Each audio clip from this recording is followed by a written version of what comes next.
आज के इस वीडियो में हम देखेंगे कि कैसे कुछ सिंपल नंबर्स के थ्रू हम अपने बिजनेस के गोल्स को आसानी से अचीव कर सकते हैं और कैसे यही नंबर्स की मदद से स्टाफ से काम लेना भी आसान हो जाता है। बिजनेस के नंबर्स के कंसेप्ट को मैंने एक वर्कबुक से समझाया है। आप डिस्क्रिप्शन में जाकर दिए गए लिंक से उसे डाउनलोड कर सकते हैं। आप सबको मेरा बहुत बहुत नमस्कार। मैं शिवानी, को founder and chief marketing officer in I design my life. आज मैं आपको हमारे क्लाइंट संतोष जी से मिलवाती हूँ। संतोष जी बिजनेस में एक्सपेंशन करना चाहते थे, पर बार बार उनके अटेम्प्ट्स फेल हो रहे थे, जिसका कारण था उनको अपने बिजनेस में बिल्कुल भी विजिबिलिटी नहीं थी। अगर वो सर पर हमेशा खड़े हैं या उन्होंने स्टाफ से सवाल पूछ लिया तो ठीक है, नहीं तो कहाँ पे क्या हो रहा है कुछ भी आइडिया नहीं था। अब वो कितनी जगह ऐसे प्रेजेंट रह सकते थे और स्टाफ भी पुराना होने की वजह से थोड़ा सा रिलैक्स रहता था। जब मन हुआ काम कर लिया, जब मन नहीं हुआ तो कोई बहाना बना करके टाल दिया। संतोष जी को दिखता था पर वो कुछ कह नहीं सकते थे, क्योंकि जब जैसे ही वो कुछ कहने लगते स्टाफ के पास कोई ना कोई वैलिड रीजन या कोई ना कोई तरीका होता था उस बात को काउंटर करने का। अब स्टाफ पुराना था तो वो बहुत ज्यादा उनके साथ बहस में नहीं जाते थे और उनको पता था कि चलिए काम वो इधर उधर कर देते हैं कभी, पर वैसे अब वफादार हैं, उन पे ट्रस्ट किया जा सकता है। जब जब वो एक्सपेंशन की सोचते थे तो उन्हें अंदर से नया स्टाफ लेने का एक डर रहता था। अब सभी पर तो आप विश्वास नहीं कर सकते हैं, तो उनको लगता था कि कहीं एक्सपेंशन के चक्कर में मैं चीजों को इतना ना फैला लूं कि मेरे से संभले ही ना और नुकसान ना हो जाए। इससे तो अच्छा जो चल रहा है वैसे चलने दो। उनको इस बात का कोई इलाज भी समझ नहीं आ रहा था और वो ग्रोथ के नाम पर छटपटा करके रह जाते थे। इससे एक बात तो तय थी, जब ग्रोथ के लिए स्टेप्स ही नहीं लिए जाएंगे तो ग्रोथ कहाँ से आएगी। दूसरा, उनको हर वक्त बिजनेस में मौजूद रहना पड़ता था, तो बच्चे और उनकी मिसेस भी उनसे थोड़ा नाराज रहने लगे थे। फिर हमने उनसे बात की बिजनेस के नंबर्स की। बिजनेस में हर फंक्शन के गोल को नापने के लिए हमेशा हम कुछ नंबर्स क्रिएट कर सकते हैं। जैसे दूरी या लंबाई को मीटर में नापा जा सकता है, वजन ग्राम में नापा जाता है, सोने की शुद्धता को कैरेट में नाप सकते हैं। ऐसे ही बिजनेस के हर फंक्शन को और हर स्टेप को एग्जैक्ट मेजर करने के लिए हम नंबर्स क्रिएट कर सकते हैं। जब हम बिजनेस को इन नंबर्स के थ्रू करते हैं तो हमारे पास हमेशा स्पेसिफिक जवाब होते हैं। हमें किसी से बहुत ज्यादा कोई सवाल पूछने की जरूरत नहीं होती, क्योंकि नंबर सच होते हैं। इसे एक रियल टाइम एग्जाम्पल से समझते हैं। आप बच्चों से पूछिए पढ़ाई कैसी चल रही है, आपको हमेशा जवाब यही मिलेगा कि बहुत बढ़िया। आप उनसे पूछिए कल के टेस्ट की तैयारी हो गई, आपको जवाब हमेशा मिलेगा बहुत बढ़िया। पर जैसे ही नंबर आएंगे तो नंबर उनके कम होंगे। नंबर सच्चाई है उनकी तैयारी का। अब आप ही बताइए कि अगर हमारे पास सच को ऐसे नंबर्स के थ्रू नापने का तरीका ना होता तो अंदाजे की दुनिया कैसी होती। आप कपड़ा लेने जाते तो आप कहते कि बस थोड़ा सा दे दीजिए, आप किसी से खाना लेने जाते तो आप कहते कि इतना दे दीजिए अंदाजे से। तो जब भी स्पेसिफिक में बात करते हैं तो कम्युनिकेशन बहुत आसान हो जाता है। आप जो कहना चाहते हैं, जो क्वांटिटी की बात करते हैं, सामने वाले को भी वही समझ में आती है। तो हमने उन्हें बताया कि नंबर्स हमेशा simple and easy to follow होने चाहिए। कोई बहुत ज्यादा नंबर्स नापने की जरूरत नहीं है। हर फंक्शन में एक दो नंबर इंपॉर्टेंट होते हैं। अगर आपने सिर्फ उतने ही नंबर्स को नाप लिया तब भी आपका काम बहुत बढ़िया चल जाएगा। क्यों? क्योंकि आपको इंडिकेशन चाहिए कि किस दिशा में आपका बिजनेस करंटली या आपके एफर्ट्स जा रहे हैं। जब संतोष जी ने उन नंबर्स को ट्रैक करना स्टार्ट किया तो उनकी लाइफ काफी बदल गई। उनको पता होता था कि ग्रोथ के लिए कब कहाँ क्या एक्शन लेना चाहिए, उससे क्या इम्पैक्ट आएगा। इसके साथ साथ उनको एक और बहुत बड़ा फायदा हुआ कि वो नए लोगों को बिना ट्रस्ट के भी काम सौंप सकते थे, क्योंकि उनको बिजनेस में नंबर से इजीली सब कुछ ट्रैक करना आ गया था। इस बात को हम कुछ एग्जाम्पल से समझते हैं। ये एग्जाम्पल आपको वर्कबुक में भी मिलेंगे। अगर आपने अभी तक वर्कबुक डाउनलोड नहीं की है तो प्लीज डिस्क्रिप्शन में जाकर के इसे लिंक से डाउनलोड कीजिए। आइए सबसे पहले हम एग्जाम्पल देखते हैं। ये एक कंपनी का ओवरऑल ग्रोथ डैशबोर्ड है। आप इसमें देख सकते हैं कि सिंपल एक ईयर के अगेंस्ट उस कंपनी का टोटल रेवेन्यू लिखा है, यानी कि 2019 में 1.5 करोड़ था, 2020 में 2 करोड़ था, 2021 में अभी तक जुलाई के मंथ तक कंपनी का रेवेन्यू 1.8 CR है। अब आपसे अगर मैं क्वेश्चन पूछूं क्या ये कंपनी ग्रो कर रही है, तो डेफिनेटली आपका जवाब हाँ ही आएगा, क्योंकि आप देख सकते हैं क्लियरली कि हर साल रेवेन्यू बढ़ रहा है। पर अब इस डेटा में चलिए कुछ नंबर्स ऐड करते हैं। इस टोटल रेवेन्यू का बाइफर्केशन किया कि पुराने कस्टमर से कितना रेवेन्यू आया और नए से कितना आया। आप देख सकते हैं कि 2019 में से 1.5 करोड़ में से 0.5 करोड़ नए कस्टमर से आया, वही 2020 में बढ़कर के 0.8 करोड़ हो गया और 2021 में वो 1 CR हो गया नए कस्टमर से। अब जब देखिए हर साल नए कस्टमर से आने वाला रेवेन्यू बढ़ रहा है, तो आप बहुत आराम से कह सकते हैं कि इस कंपनी में मार्केटिंग पे फोकस है, नए कस्टमर जोड़ने पर फोकस है और जो कि बहुत अच्छे से चल भी रहा है। अब मान लीजिए अगर उस कंपनी की डिटेल्स वो ना हो करके ये होती कि जो ये रेवेन्यू है 1.5 CR, इसका पुराने कस्टमर से 1 CR रहा, नए से 0.5 CR रहा, पर 2020 में पुराने कस्टमर का कंट्रीब्यूशन 1.6 CR रहा, यानी कि बढ़ गया सिग्निफिकेंटली, पर नए कस्टमर से 0.4 CR रहा, यानी कि घट गया। और वही नंबर 2021 में घट करके और 0.2 CR तक आ गया। तो अब मुझे एक बात बताइए, इस नंबर को देखने से आप क्या इन्फ्रेंस निकालते हैं, क्या कंक्लूजन निकालेंगे? आइए चलिए कुछ सवालों पे फोकस करते हैं। क्या ये बिजनेस ग्रो कर रहा है? निसंदेह हाँ। बिजनेस को ग्रो करने के लिए हमें कहाँ पे फोकस करना चाहिए? इसका जाहिर सी बात है, ग्रो करने के लिए हमेशा मार्केटिंग पे ही फोकस होता है। अब मुझे बताइए कि अगर हम ये कंपनीज के जो 2 अलग डेटा को देखें और उसके बाद हम ये सवाल पूछे कि क्या आपकी स्ट्रैटेजीज नए कस्टमर को लेकर के आ रही हैं, तो बहुत ही कॉन्फिडेंटली आप सेकंड केस में कह सकते हैं कि नहीं लेकर के आ रही। क्यों? क्योंकि नए कस्टमर से आने वाला रेवेन्यू डे बाय डे घट रहा है।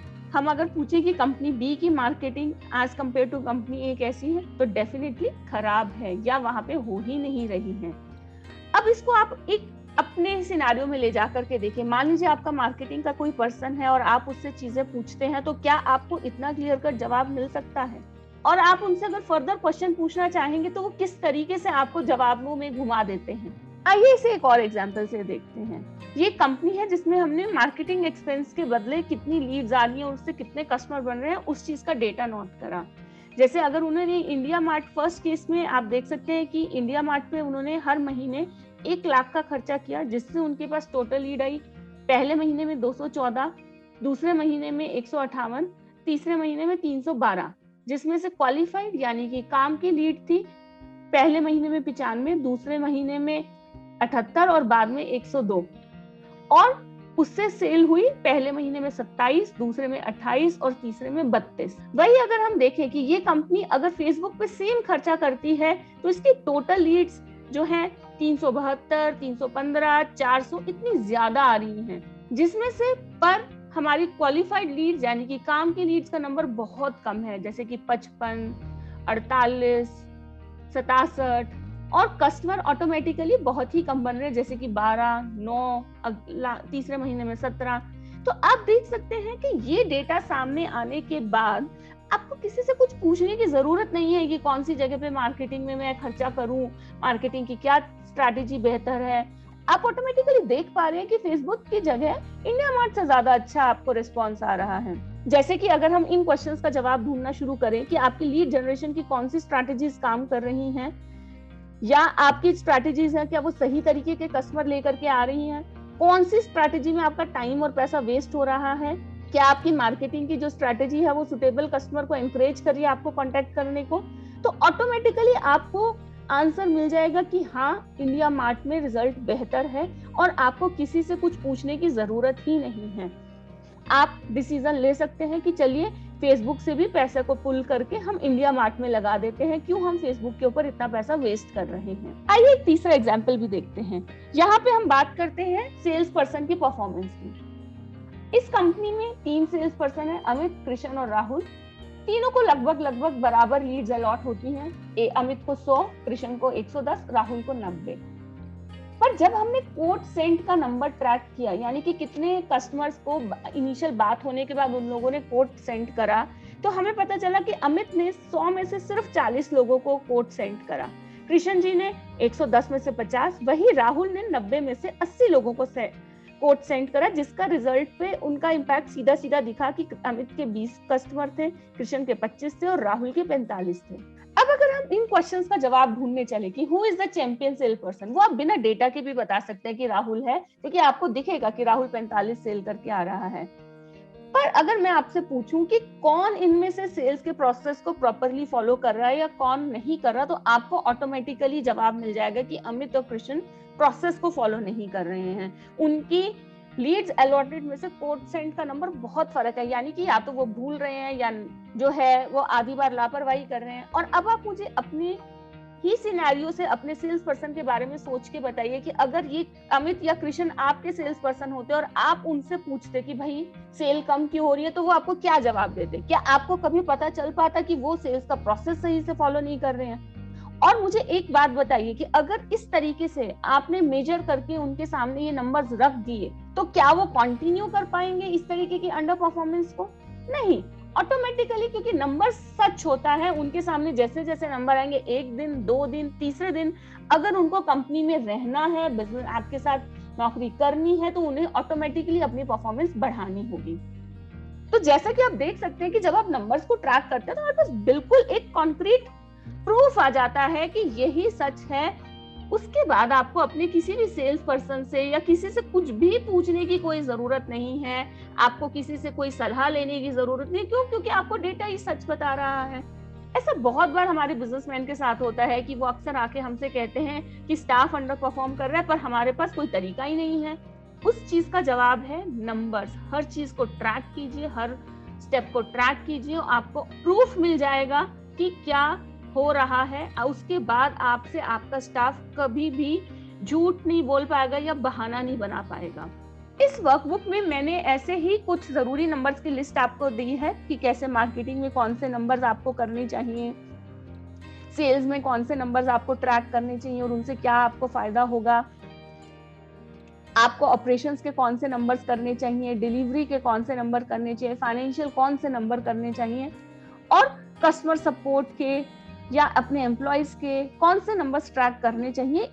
आप इस वर्कबुक को जाकर के डिस्क्रिप्शन में से डाउनलोड कर सकते हैं और ये लिस्ट अपने पास रख सकते हैं, जिसमें आपको पूरा का पूरा नंबर और उनसे क्या पता चलता है वो उसकी आपको पूरी की पूरी जानकारी मिलेगी। जब इस तरीके से संतोष जी ने बिजनेस के नंबर्स इस्तेमाल करने स्टार्ट किए तो उनके बिजनेस करने के तरीके में बहुत बदलाव आ गया। वो काफी रिलैक्स्ड और कॉन्फिडेंट रहने लगे। तो एक दिन बातों बातों में हमने उनसे पूछा कि पहले आपको क्या रोकता था। तो उन्होंने बताया कि मुझे लगता था कि ये बिजनेस नंबर सिर्फ बड़ी कंपनीज के लिए होते हैं और मेरा बिजनेस तो उतना बड़ा नहीं है। फिर मुझे एक दो डाउट और भी रहते थे कि कहीं ऐसा तो नहीं कि मुझे समझ में नहीं आया और मैं कर ही नहीं पाया, और वैसे भी टाइम तो इतना है ही नहीं। पता चला एक नया झमेला मैंने अपने सिर ले लिया। देखिए, ये एक बहुत बड़ा मिथ है कि बिजनेस बहुत बड़ा होगा तभी ही नंबर्स की जरूरत होगी। यहाँ मैं आपको एक बात बताना चाहूंगी जिसे आप ध्यान से सुनिए। बिजनेस वही बड़ा होगा जिसके मालिक की नंबर्स पर पकड़ होगी। चाहे नेक्स्ट सेक्शन कौन सा लेना है या स्टाफ से कैसे काम करवाना है, कुछ भी आपको पता करना है, जब जब आपकी नंबर्स पर पकड़ होगी तो आपके पास हमेशा उस सवाल का जवाब होगा। मैं आपको एक छोटा सा किस्सा और बताती हूँ। बचपन में मेरी नानी के घर के पास एक छोटी सी किराने की दुकान होती थी। उस दुकान का नाम ही छोटी दुकान पड़ गया था। तो कोई भी चीज की जरूरत होती तो हम कहते थे कि चलिए जाकर के छोटी दुकान से लेकर के आते हैं।